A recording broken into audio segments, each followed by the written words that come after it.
Amigos, bienvenidos a esta sexta temporada de Visión 360. Estamos viviendo tiempos donde la información circula sin precisión ni buenas intenciones. Por eso queremos reafirmar nuestra rigurosidad y esa inclaudicable búsqueda de la verdad. Vamos a recorrer todos los caminos posibles y escuchar todas las historias que podamos para alcanzarla. Aquí empezamos. El socialismo sucumbe ante el tiempo. En Venezuela la gente vive entre los mayor número de migrantes ecuatorianos. En el recurso agua, donde ocurrió la explosión y el mayor Dentro de la iglesia.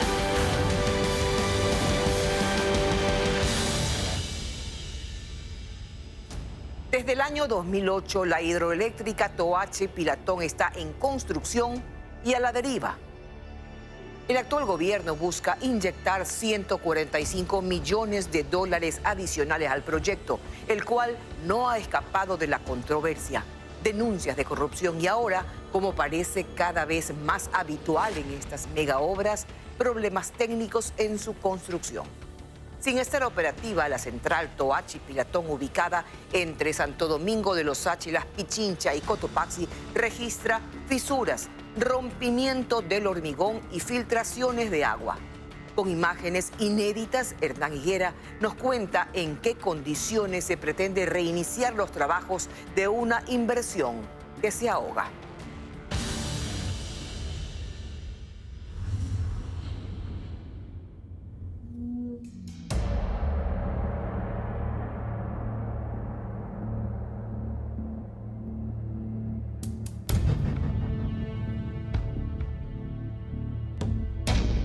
Tras 11 años de construcción, la hidroeléctrica Toachi-Pilatón ha pasado por un gran caudal de controversias y escándalos. Las coimas y la corrupción con la brasileña Odebrecht hicieron que esta obra empiece mal y termine mal.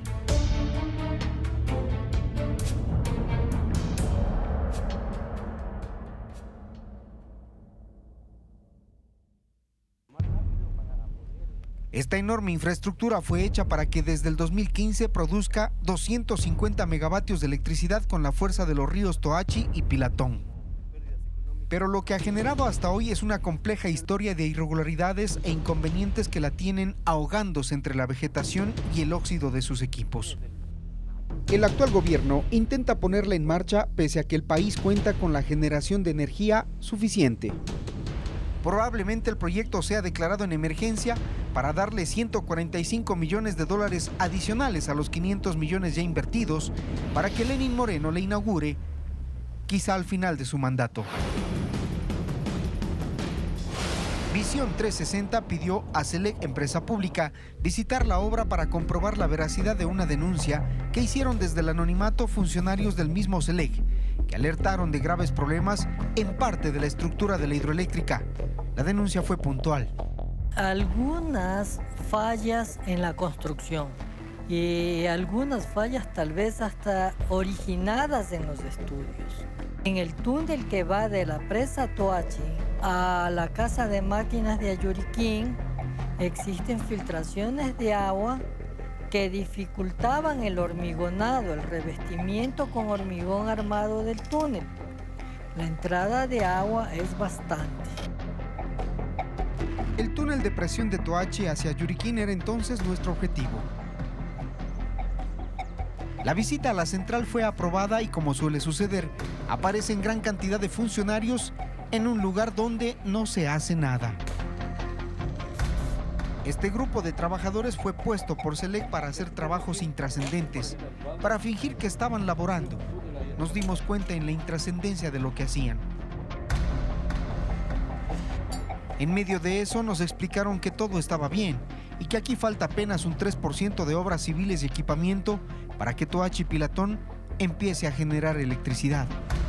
Continúan trabajando. Sí, continúan trabajando. Evidentemente las obras civiles están en un avance del 97.6%, faltando un 2.5% por finalizar, y actualmente la contratista está haciendo prácticamente ciertos acabados que están pendientes, y en función de eso está a la espera realmente de que llegue la nueva contratista de equipamiento para realizar los trabajos pendientes de interacción entre obras civiles y equipamiento, que es lo que prácticamente falta en este 2.5%. Pero todo estaba igual a la última vez que estuvimos aquí. Maquinaria oxidada, campamentos deshabitados, equipos protegidos con plástico para evitar que el clima los dañe. Nos internamos en una de las 2 casas de máquinas del proyecto y se olía la mano de pintura de última hora.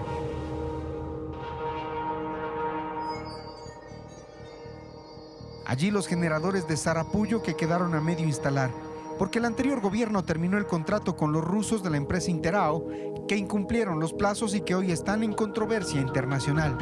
Bueno, esta es la sección de los generadores. Las turbinas rusas instaladas están emplasticadas. O sea, existe un plan de mantenimiento. O sea, existe un plan de mantenimiento y dependiendo de los requerimientos se lo hace periódicamente esto, ¿no? Así llevan 2 años.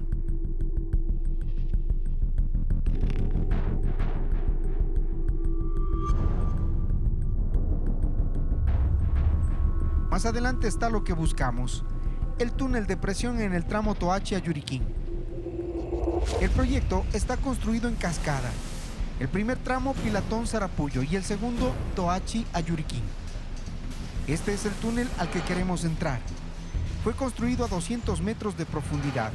Tiene 8.7 kilómetros de distancia y 5.6 metros de diámetro. Ingresaremos por la ventana del túnel a la mitad.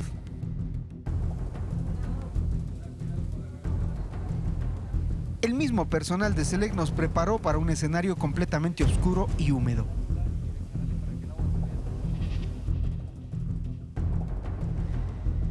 Es un túnel que transportará agua del río Toachi a presión para generar electricidad. Como no está operativo, esperábamos ver un túnel hermético, sin fugas, fuerte, seguro. Pero lo que captamos es gran cantidad de agua que ingresa del exterior y alrededor del túnel en varios tramos. Lo denunciado era verdad. ¿Desde cuándo se dieron cuenta de este problema? Desde que se comenzó a hormigonar. Eso se puso en conocimiento de la fiscalización. A los inspectores de fiscalización se les dijo, pero no tomaron ninguna medida que obligue a hacer una buena colocación del geosintético para impermeabilizar las secciones donde se iba a colocar el hormigón arón. El agua entra por las juntas del hormigón, por las válvulas de drenaje que se implantaron, también por varias fisuras que evidencian la fuerza con la que el agua está golpeando al túnel y ejerciendo presión. Estos problemas ya los advertía Contraloría en el 2015, cuando en el examen especial número 54 se decía que la obra no tenía diseños definitivos, que se demoró en aprobación de planos y que tiene un deficiente estudio geológico, precisamente en el frente en el que hoy se evidencian estos problemas. Problemas que para el actual jefe de obra civil son normales. ¿Qué pasa cuando ya exista la presión del agua dentro de este túnel y la presión del agua fuera del túnel? Claro. ¿No hay ningún riesgo? No, exacto. Más bien la condición óptima de trabajo de un túnel es cuando está en operación con presión del agua, porque se forma un equilibrio tanto de la presión externa como con la presión interna. Entonces la pared, que es el túnel en sí, sufre menos esfuerzo porque tiene presión de los dos lados y llega a un equilibrio de la pared. ¿Y eso está previsto que pase? Sí, eso tiene que pasar. La condición óptima del funcionamiento es en funcionamiento cuando el túnel ya esté presionado. Los técnicos y constructores levantaron la obra pensando que todo el material de la montaña era roca fuerte. Al construir este túnel con explosivos, probablemente parte de esa roca se quebró.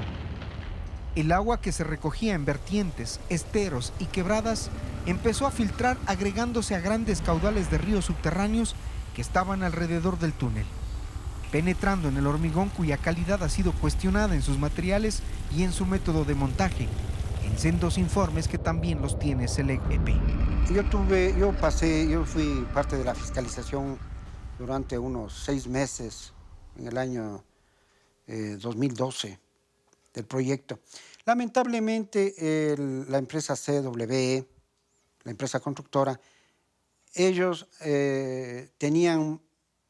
hacían lo que querían, obedecían poco las reclamaciones o las exigencias de la fiscalización y realmente no había el apoyo. Ante tal cantidad de agua filtrada en la millonaria obra, SELEC contrató a 3 consultores para que propongan soluciones. Válvulas de drenaje e inyección de hormigón con sustancias impermeabilizantes se hicieron. A través de subdrenes, incluso se ha inyectado el hormigón con silicato de sodio para un adecuado contacto con la roca. Esperaban frenar las filtraciones y llenar los vacíos entre el túnel y la masa rocosa. Y lo que ocurrió es que el material inyectado empezó a salir por las juntas del hormigón y por otras fisuras que empezaron a abrirse en otras partes. Informes técnicos que reposan en nuestras manos cuestionan la calidad del material usado en las inyecciones, pero aún así, los técnicos de SELEC, hoy a cargo, dicen que cuando opere todo esto no será un problema. Los daños en algunas partes pueden presentarse por algún evento extremo o sobre los parámetros de diseño. Sin embargo, pues esos son todavía, como estamos en fase de construcción, son susceptibles todavía de resanarlos en el caso de que se presenten. De los 8.7 kilómetros que tiene el túnel, 3.9 kilómetros registran este problema que se agrava con la presencia de minerales del agua, que han empezado a ingresar por las mismas fisuras. También el óxido, probablemente de las varillas de la misma estructura. Pero lo que más preocupa es la presencia de permanganato. El permanganato es un oxidante que puede afectar a la varilla y en el momento que se afecte el acero de refuerzo estaríamos con una serie de problemas en cuanto a la integridad del hormigón armado del recubrimiento. Lo más grave está en los kilómetros 6 y 7 del túnel, donde el comportamiento del hormigón y la estructura de hierro han cedido a la fuerza del agua. El revestimiento ya no existe y las varillas están expuestas. Han dicho que es un tema solucionable, que es cuestión de retirar el hormigón, las varillas y reemplazar este tramo. Eso quiere decir que está fallado ese revestimiento. Esa obra ya no sirve. Y no es cuestión de coger, llamarle al maestrito, picar, sacar el hormigón viejo, poner hormigón nuevo, varillas nuevas. No. Eso quiere decir de que el macizo que está alrededor del revestimiento está ya colapsado. El rato que hagan un trabajo elemental, como han descrito estos técnicos, se va a caer toda la montaña, le va a tapar al túnel. Eso tienen que hacer estudios geológicos, geotécnicos, que se analice desde la superficie, que se haga exploraciones para ver cómo está el material, para ahí tomar la mejor resolución en cómo hacer estas reparaciones. Evidentemente, la contratista como responsable de los túneles y del proyecto de infraestructura civil está haciendo los estudios correspondientes de tal forma de que en función de esos estudios poder determinar cuál es la mejor solución y reparar y hacer la reparación correspondiente, evidentemente tratando de que no sea un problema, digamos, que se vuelva a presentar. Todos estos problemas los conoce el ministro de Energía, Carlos Pérez. Y nosotros podemos hacer estudios no destructivos para analizar la resistencia del hormigón. Entonces, si es que hay dudas al respecto, ya los técnicos nuestros tendrán que hacer en sitio el análisis del hormigón que está instalado a través, como digo, de estudios de resistencia de hormigón, estudios no destructivos, para ver si efectivamente cumple o no cumple. Si no cumple, entonces tendremos que tener los correctivos necesarios y la empresa tendrá que cumplir con esos requisitos. Con estos y otros problemas, el gobierno ya tiene hasta escogida la empresa que retomaría los trabajos, sobre todo para solventar la parte eléctrica. La compañía rusa Tiashmash cobraría los 145 millones para continuar con la instalación de los equipos. Pero esos 145 millones no contemplan la solución a las 9 comunidades que se asientan en la parte alta de las montañas como Palo Quemado. Allí su gente de la noche a la mañana vio afectada su provisión de agua. Y no abastece el agua. No abastece, como van hasta bien abajo, entonces no abastece mucho el agua, nos falta, pero así, luchando por ahí, así, poco a poco. Eso en el verano, secó y tuvieron que sacar en tanqueros para subir, llenar los tanques de arriba y vuelta a repartir así el agua a la comunidad. Sí, este año. El agua que se acumulaba en vertientes y quebradas se escurre por la montaña para ir directo al túnel. En una obra que literalmente se ahoga en los problemas que tiene.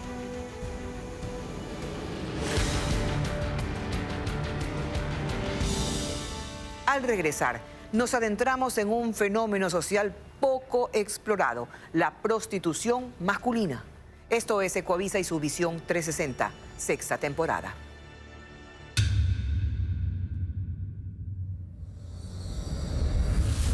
Entonces, por cuestiones de amigos, conversaciones, me dice, ¿por qué no pruebas en esto? Se gana, puedes obtener algo más de dinero y cubrir tus necesidades hasta que puedas resolverte de otra manera. Que creció algo en el Ecuador, que es el consumo de H. Entonces los chicos no quieren vender agua, no quieren vender caramelos, prefieren trabajar sexualmente, se ganan 5, 10, dependiendo.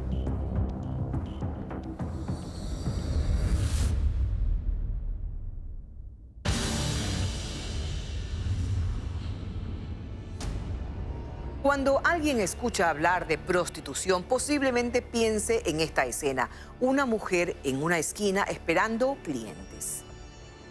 Pocos tenemos una idea similar protagonizada por un hombre, pero existe. Y en Ecuador no hay un censo de trabajadores sexuales y tampoco planes oficiales para regular una actividad que cada vez es más frecuente. María Cecilia Largacha se adentra en un tema poco conocido pero real, la prostitución masculina.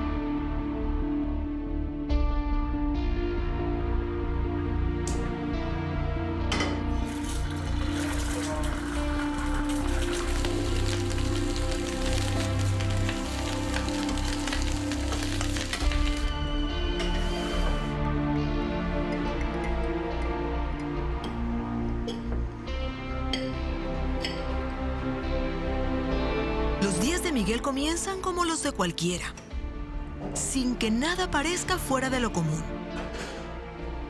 Pero él sabe que hay algo diferente, algo que prefiere mantener en reserva porque siente que si alguien de su entorno llega a enterarse, simplemente no lo va a entender. Comienza a partir de las 7, 8 de la noche, ciertos lugares específicos en la ciudad, sea norte, sur, centro. Entonces, esperando que llegue, pase un cliente, alguien que te reconozca, alguien que te pregunte, alguien que te identifique por alguna cuestión y te proponga la situación y tú pactes tu trabajo. Miguel es trabajador sexual y lo ha sido desde hace 3 años. Tiene 32, así que le pregunto por qué un hombre que alguna vez trabajó en una empresa, que conoció otra forma de ganarse la vida, de pronto, ya cerca a los 30 años, decide ingresar a la prostitución. Entonces, por cuestiones de amigos, conversaciones, me dice, ¿por qué no pruebas en esto? Se gana, puedes obtener algo más de dinero y cubrir tus necesidades hasta que puedas resolverte de otra manera. Porque se supone que iba a ser temporal. Algo que haría hasta que consiguiera otro empleo o pudiera emprender en algo. Entonces, yo sí he pensado, busco igual a veces buscar empleo en otra situación, pero dadas las circunstancias no se da, no se encuentra, entonces tengo que suplir ciertas necesidades como cualquiera, entonces simple y llanamente tengo que hacerlo y nada más. No pienso cómo estoy o cómo me siento. Podría decirte me puedo denigrar o me siento denigrado, igual lo tendría que hacer, o sea, si me pongo a pensar cómo estoy o cómo me siento como ser humano, como persona, o sea, no llego a nada, igual tengo que hacerlo.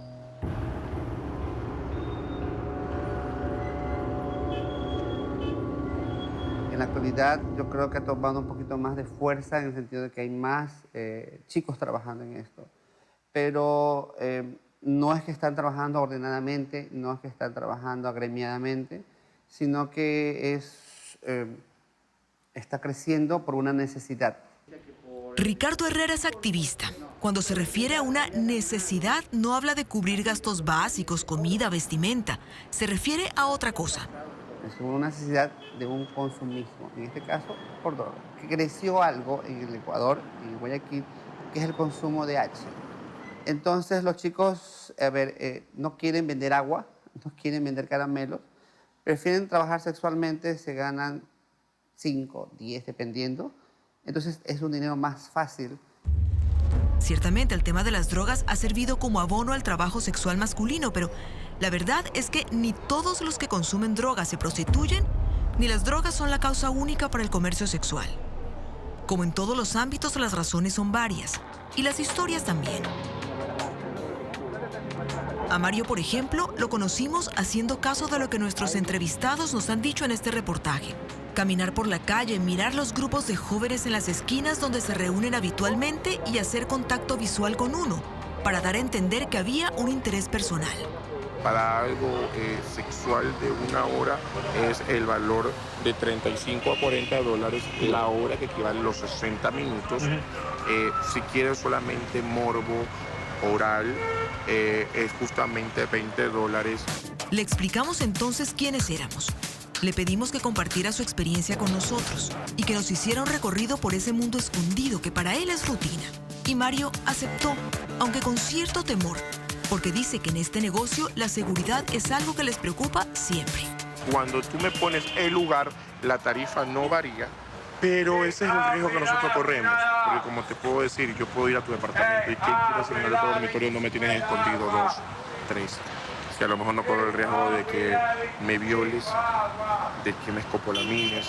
Nos lo dice porque ya ha tenido malas experiencias. Su clientela es heterogénea. Dice que la mayoría son gays, pero que también hay mujeres que buscan sus servicios. Incluso lo contratan hombres que llevan una doble vida, personas casadas, con hijos. Recuerda, por ejemplo, que una vez aceptó la oferta de una pareja. Me contrataron una pareja de hombre y mujer. Obviamente yo en este campo tengo que hacer de todo.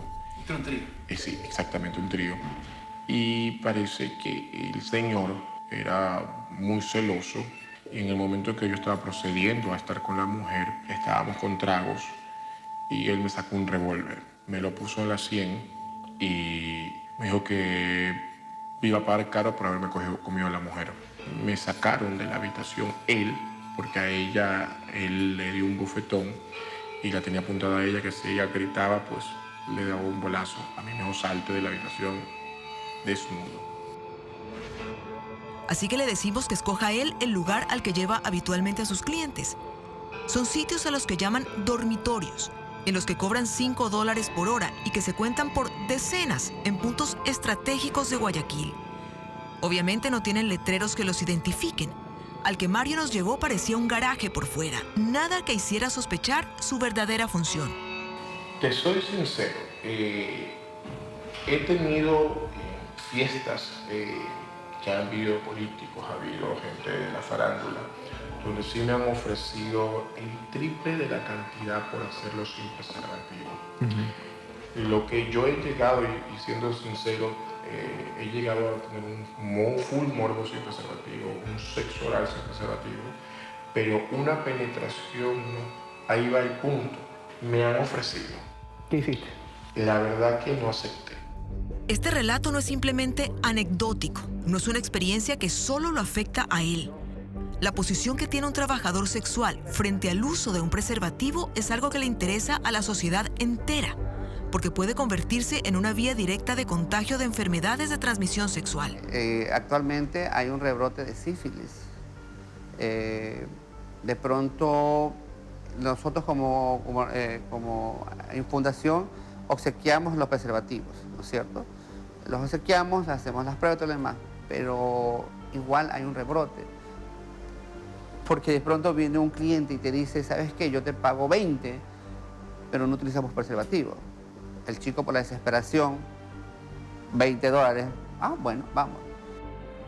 Desde el Ministerio de Salud no se trata el trabajo sexual masculino como una prioridad, probablemente porque las cifras dicen que estamos hablando de una minoría.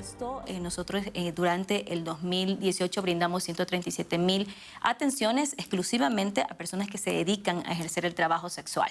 Ahora, de estas 137.000 atenciones, menos del 1% representa al sexo masculino.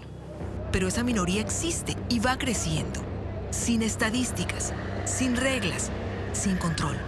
A nivel mundial, los estudios realmente no definen los montos o los porcentajes del trabajo sexual masculino, porque realmente tiene otra dinámica. El trabajo sexual masculino y el femenino funciona de manera muy diferente. El hombre tiene mucho más vergüenza, no vamos a las calles y encontramos en una esquina a un hombre, no es lo frecuente. De hecho, incluso para acceder a los servicios de salud también es mucho menos frecuente según los datos estadísticos. De hecho, sí hay hombres en las esquinas y en las ciudades como Guayaquil hay puntos específicos, establecidos y reconocidos. Y a esos puntos a los que no llegan las autoridades van las fundaciones. El abordaje es parte de una conversación inicial y producto de esa conversación inicial se le oferta la prueba a la persona, se le explican cuáles son las ventajas, cuáles son las desventajas. Hola amigo, buenas tardes. Trabajo para una organización que se llama Corporación Quimirín, no sé si han escuchado. Es una organización que se dedica a ejecutar proyectos de salud. Hoy en día estamos en un proyecto de salud sexual masculina en el cual estamos ofertando de forma gratuita la prueba rápida de VIH. ¿Quieres hacerte la prueba con nosotros? Bueno, te invito, vamos.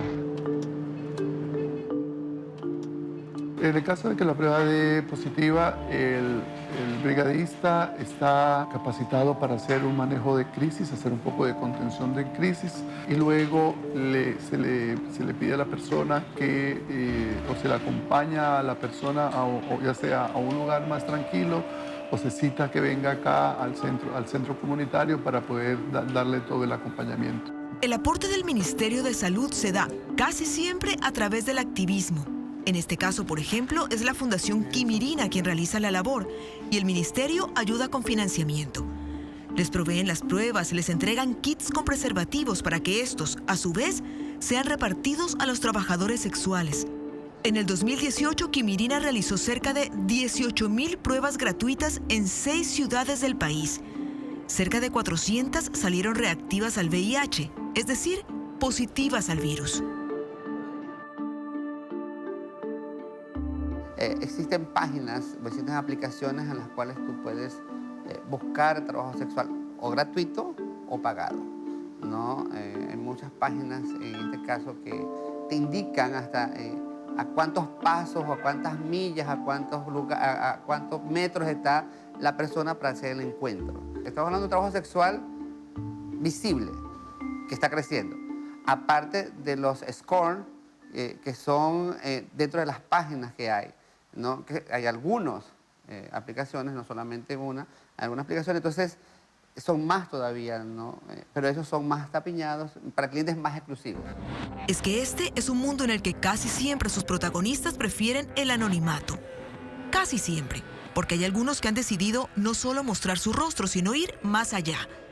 David González está en el proceso de crear la primera asociación sindical de trabajadores sexuales ecuatorianos, con miras a visibilizar necesidades y a exigir derechos. Estamos luchando para nosotros ser considerados dentro del Código Laboral como trabajadores y así tener derecho a la salud, al IES, derecho a un créditos y derecho a la vivienda. Y ha habido casos de asesinato, de violencia. Hay veces que son personas putofóbicas, le llamo yo, que tienen odio o miedo a las personas que hacen trabajo sexual y quieren tomar justicia por sus propias manos. A veces te juegan trampas para que vayas y pasa eso, ¿no? Que te violentan, incluso quieren asesinarte. Por eso una forma de protección en nuestro colectivo es no ir a la casa del cliente, sino tener un espacio propio o un hotel ya conocido en donde no se sientan las personas que hacen el trabajo sexual más seguros, ¿no? Cuando ha ocurrido cosas como estas, ¿han hecho denuncias? ¿Han acercado a las autoridades? Básicamente no denuncia casi nadie. Es un tema que porque las autoridades no toman en cuenta este ejercicio laboral, entonces no se llega a nada, ¿no? Se pone nomás la denuncia, pero nunca se llega a nada en concreto. Y a veces que van, simplemente se te burlan y dicen, pero tú haces trabajo sexual, es tu culpa, te mereces lo que te está pasando. David trabaja en Quito y cuenta que hace un año hizo una encuesta informal para tener una idea de cuántos trabajadores sexuales hay en la capital. Básicamente estaban 300 personas, de ahí esa encuesta puede haber subido, de hecho subió por el tema de la migración que hay mayoritariamente de las personas de Venezuela. Fíjate que estando yo en Venezuela, yo jamás imaginé en mi vida que yo iba a hacer esto. Él salió hace varios años de su país rumbo a Aruba, en donde comenzó a ejercer la prostitución y luego, gracias a un cliente ecuatoriano, llegó aquí. Él no se para en las esquinas, sino que consigue a sus clientes a través de aplicaciones de celular y páginas web. Que es un trabajo que cada día se deteriora más hasta por su propio pago. Mira, anteriormente se podía hacer mucho. Anteriormente por un cliente tú podías pedirle 90, 80 dólares. Y el servicio duraba máximo 40 minutos, 1 hora. Y depende del cliente y cómo se hace el cliente, si es fijo, si no era fijo, si era nuevo, si es extranjero. Pero ahorita, mira, han llegado clientes hasta ofrecer 5 dólares, 10 dólares.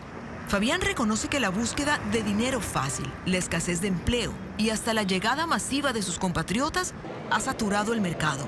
Y siguen ingresando más personas cada vez.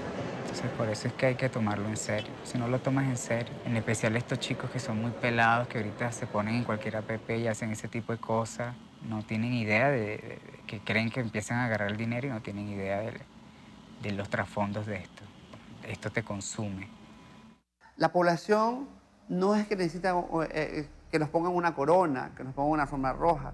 Solo necesitamos atención para un control. Porque cuando no le pones atención, se descontrola todo. Los hombres que comercian con sexo son la minoría, pero en el medio hay temas que afectan a la mayoría, como drogas o enfermedades de transmisión sexual. Sobre ellos no hay censos oficiales, no hay programas específicos, no hay nada. Y mientras tanto, ese mundo escondido está vivo, creciendo, expandiéndose de forma invisible, pero real.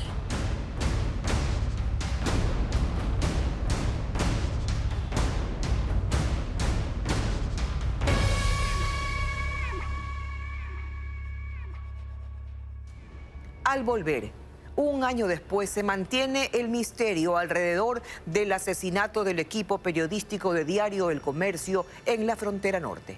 Ya regresamos. Esto es Visión 360, haciendo periodismo desde todos los ángulos posibles.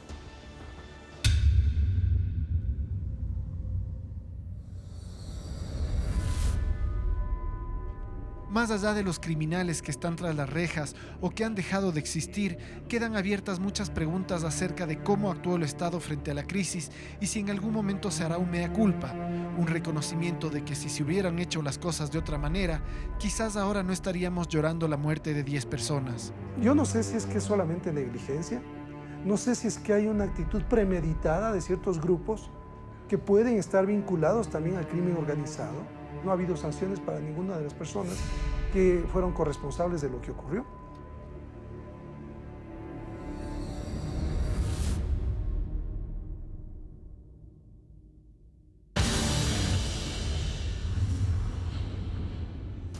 Esta semana se cumplió el primer aniversario de un evento trágico e indigno para el Ecuador. La confirmación del asesinato de un equipo periodístico de Diario El Comercio a manos de grupos armados irregulares que operan en la frontera con Colombia. Este suceso no fue ni el primero ni el último en desnudar la vulnerabilidad ecuatoriana en términos de seguridad, pero sin duda fue determinante para movilizar a la sociedad que exigió hacer hasta lo imposible por salvar a nuestros compatriotas. Lastimosamente, el resultado no fue así. Tomás Chofardi hace un recuento de ese traumático año en el que no solo se perdieron las vidas de Javier, Paul y Efraín, sino de 7 ecuatorianos más en una tierra que hace tiempo está fuera de control.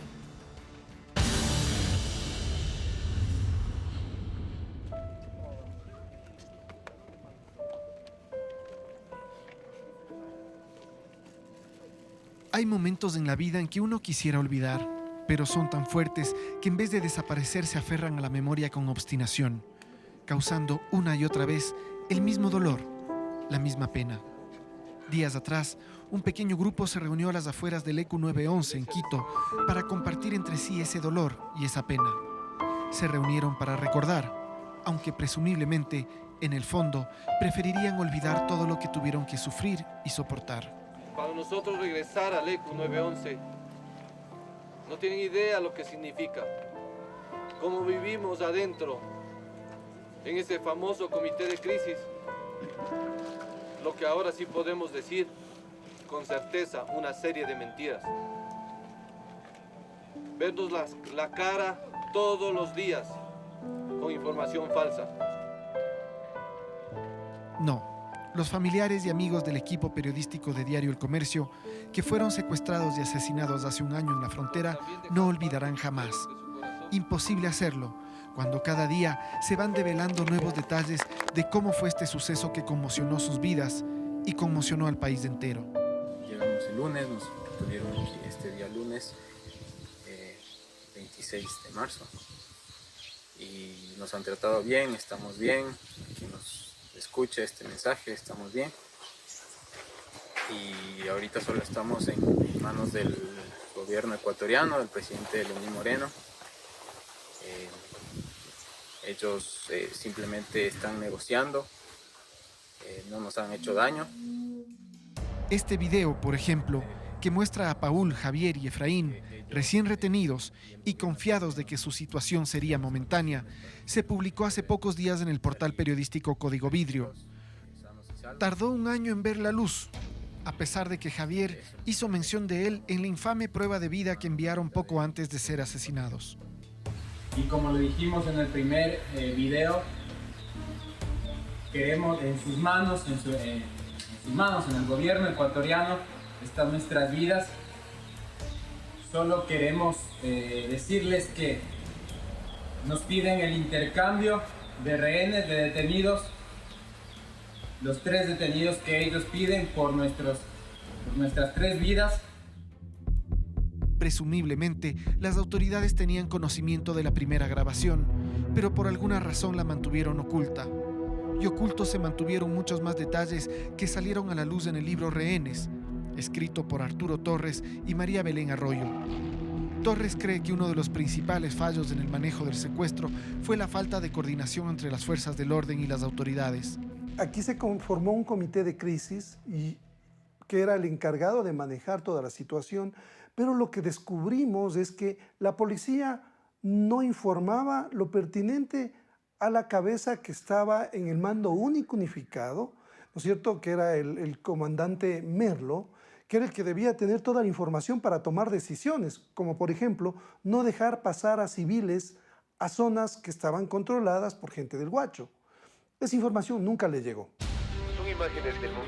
Esa inacción y falta de decisión no solo se evidenció en el destino del equipo periodístico, sino en otros eventos que fueron un preludio al secuestro. Hay una desconfianza entre militares y policías. Esto genera un sinnúmero de problemas en la toma de decisiones y esto al final significa la muerte de 10 víctimas inocentes, porque no olvidemos también que entre las víctimas están 4 marinos. 4 marinos que mueren en una emboscada que ya se conocía por información de inteligencia que podía ocurrir. Entre las muchas cosas que revela esta publicación están las comunicaciones existentes entre los guerrilleros cuando intentaron detonar una bomba frente al cuartel policial de San Lorenzo y no funcionó. ¿Aló? Diga cosa, diga. ¿Ya está ubicado? Sí, ya está ubicado, pero este no quiere detonar pan. Esta conversación fue captada por la policía la madrugada del 24 de enero, pero la alerta del atentado fallido no llegó a tiempo y la reacción de las diferentes unidades de la policía tardó demasiado en actuar. Lo grave es que estas alertas ya se conocían a nivel de la policía y sin embargo esa información no se compartía con el nivel que tomaba las decisiones, que era la cabeza del mando unificado. Eso es totalmente inexplicable y lo más grave es que no hay un solo responsable de eso. En la madrugada del 27 de enero, los policías de la Unidad de Inteligencia, DVTE, o mejor conocida como Ex-Senaín, escuchaban cómo los hombres de Guacho se preparaban para dar el golpe. Fueron 22 minutos previos al bombazo en el que trataron de comunicarse con agentes policiales de la UGSI, Unidad de Gestión de Seguridad Interna de la Presidencia, pero no recibieron respuesta. El resultado, un ataque terrorista sin precedentes en nuestro país. El riesgo era inminente, entonces se ven unas fallas que parecen como de ficción, o sea, de una sátira, de una comedia trágica, de lo que no se debe hacer. O sea, si es que hay una palabra o algo puede resumir lo que ocurrió, es este laboratorio de ineptitud y descoordinaciones para que vengan a aprender lo que no se debe hacer acá los organismos de seguridad de todo el mundo. La persona detrás de este ataque era Walter Artizala, alias Guacho, un disidente de las FARC que exigía la liberación de 3 de sus hombres que habían sido detenidos el 12 de enero en suelo ecuatoriano. Desde ese día, él mantuvo comunicación con un mayor de la policía a través de mensajes de texto. Desde ese día, él amenazó con poner bombas en varias ciudades del país y asesinar civiles ecuatorianos. La respuesta que recibió era que tenga paciencia, porque lo iban a discutir con las más altas autoridades. Pero el Guacho no tenía paciencia y quería a sus hombres libres. Él seguía amenazando y al darse cuenta que no lo tomaban en serio, siguió actuando. Primero, el atentado al grupo de marinos en Mataje. Luego, el secuestro del equipo periodístico. La respuesta del gobierno era que tenga paciencia. ¿Pero los liberan o no? Dígame una vez, y no para matar a estos manes. Estamos trabajando. Usted está viendo los resultados. Gonorrea. Hoy a las 3 le mando el video de uno de ellos muerto, ¿ok? No, amigo, no haga eso. Estamos negociando bien y transparente. Nos ha malparido, lo que digo es la liberación de ellos. Sí, estamos trabajando para eso. Paciencia. ¿Paciencia? Usted dice eso cuando tiene a su gente encadenada. Y dice que paciencia. Esta fue la última comunicación antes del asesinato del equipo periodístico del Comercio. El negociador del gobierno le había repetido estas palabras durante los 8 días previos al suceso. Guacho, en cambio, creía que negociaba con las altas autoridades gubernamentales durante los últimos 2 meses. Entonces hay ambigüedades, no hay ninguna conexión. Se desconoce absolutamente que 2 meses antes ya se venía negociando con el Guacho y el Guacho más o menos pedía insistentemente lo mismo. La estela de terror de Guacho no concluyó ahí. A los pocos días fueron secuestrados 2 civiles ecuatorianos, Oscar y Katy. También fueron cruelmente asesinados. Y desapareció también un soldado ecuatoriano en la población de Tobar Donoso. No se sabía nada de él. Incluso se sugirió que había desertado y había huido a Colombia. Su familia lo buscó incansablemente. Por un video que habían recibido a través del celular, sabían que Wilson estaba cumpliendo su deber. Un poco de miedo por acá, mami. Amanecí con un poco de miedo. Porque antes, como ayer a las 7 de la noche se vio una luz aquí al otro lado de Colombia que parecían los guerrilleros, pero en fin, todos estamos bien, no pasó nada, mayor. La familia confió en el Estado para saber el destino de Wilson.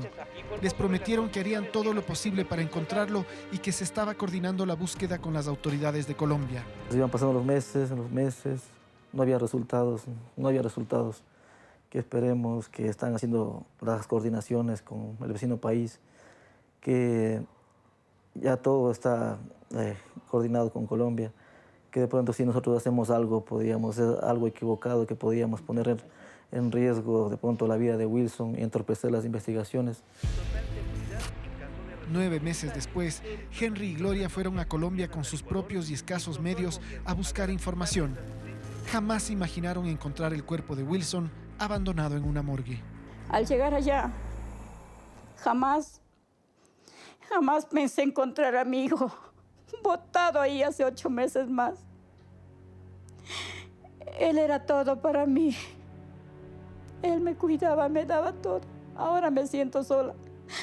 Eso es lo que más nos sorprende, lo que más, ¿cómo podría decir que nos indigna?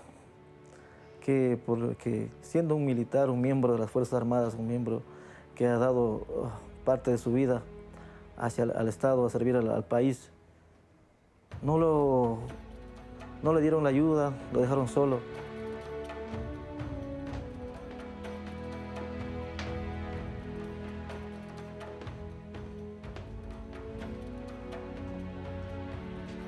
Muchas cosas han pasado en este año, pero lastimosamente no ha pasado nada que alivie el dolor y la indignación de los familiares de las víctimas.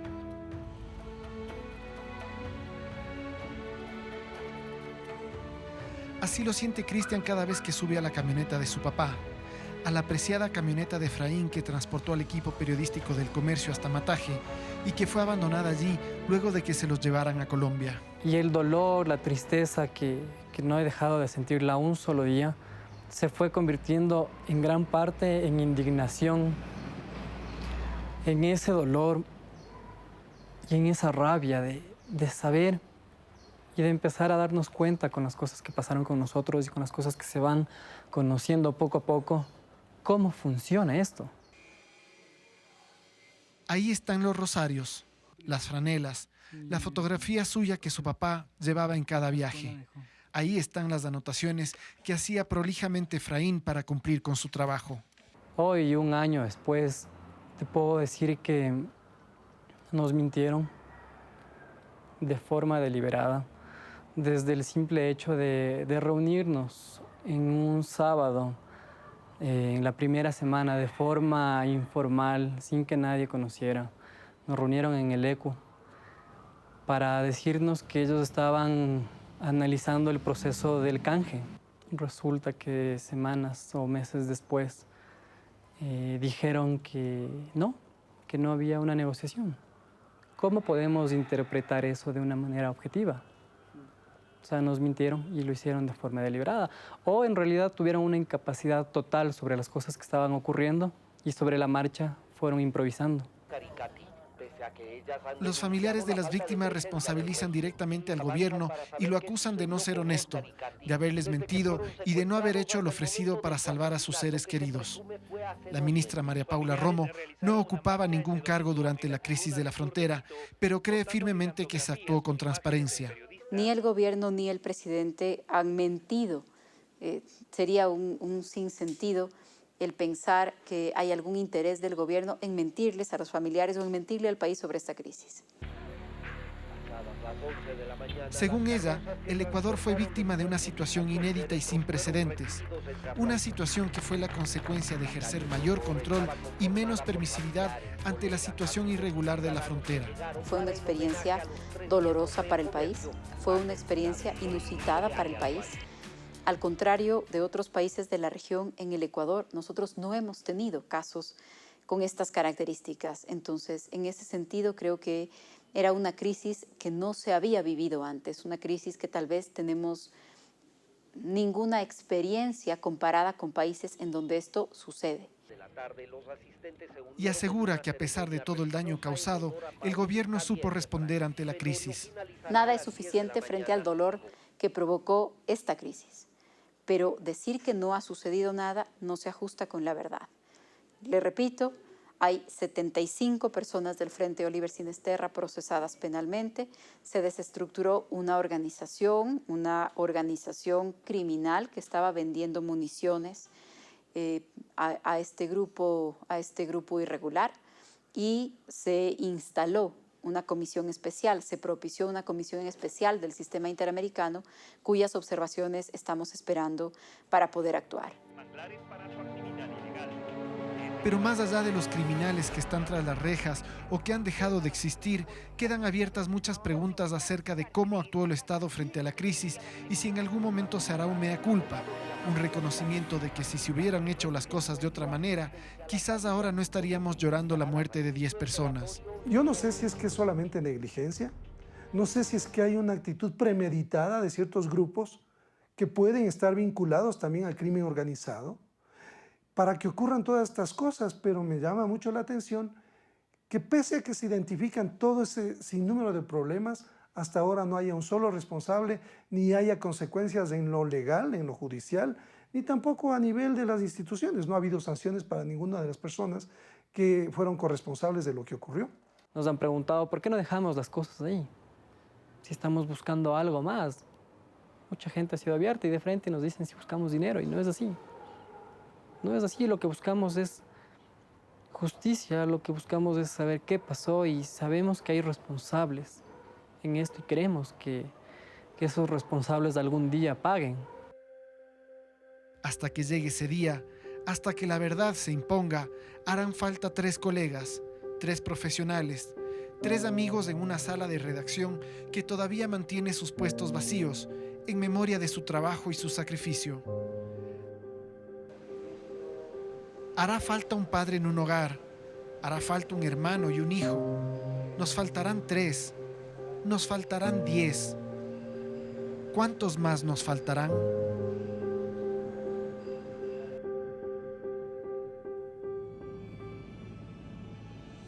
Siga con nosotros que aún tenemos más. Esto es Visión 360, sexta temporada.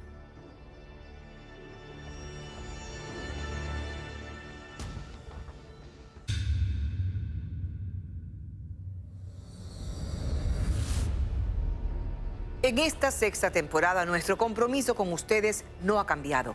Visión 360 trabaja arduamente para llevarles cada domingo la verdad detrás de cada historia. Aquí un adelanto de los temas en los que estamos trabajando.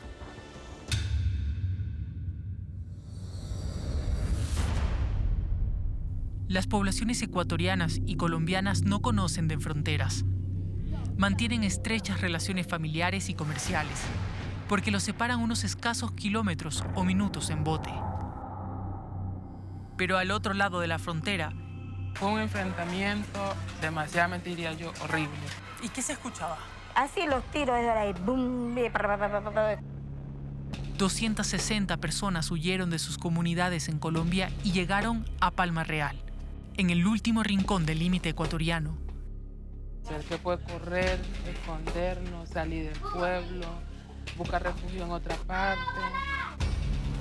Y las opciones son limitadas para ellos. Huyen de sus comunidades, les sirven a los grupos armados o mueren. Aquí todos lo saben bien, porque así es la vida en la frontera.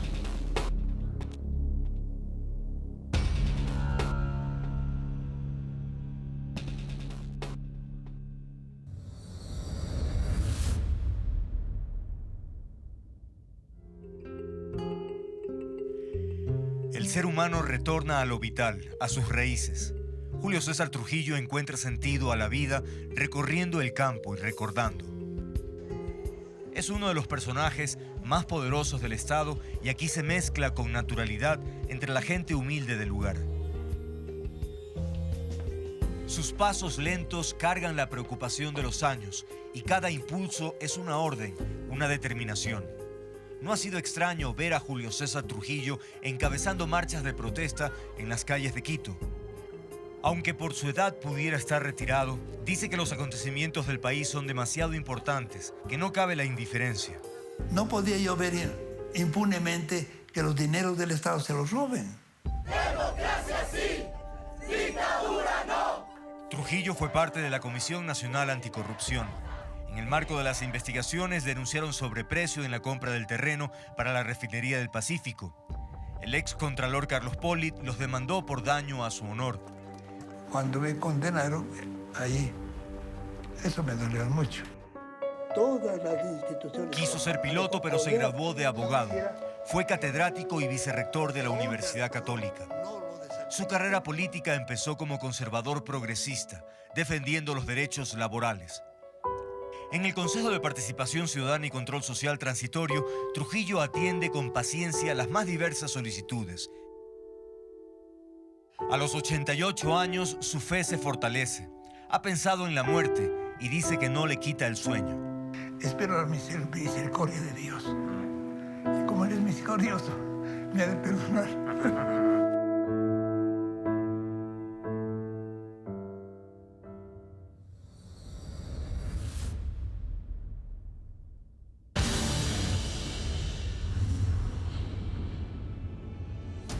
Gracias por acompañarnos. En este nuevo inicio queremos seguir construyendo con ustedes el mejor periodismo posible. Lo hicimos en tiempos de persecución y tiranía y no nos detuvimos. Continuaremos esforzándonos por una sociedad debidamente informada. En Visión 360 seguiremos recorriendo, cuestionando y caminando hacia la verdad. Un abrazo. Seguimos adelante.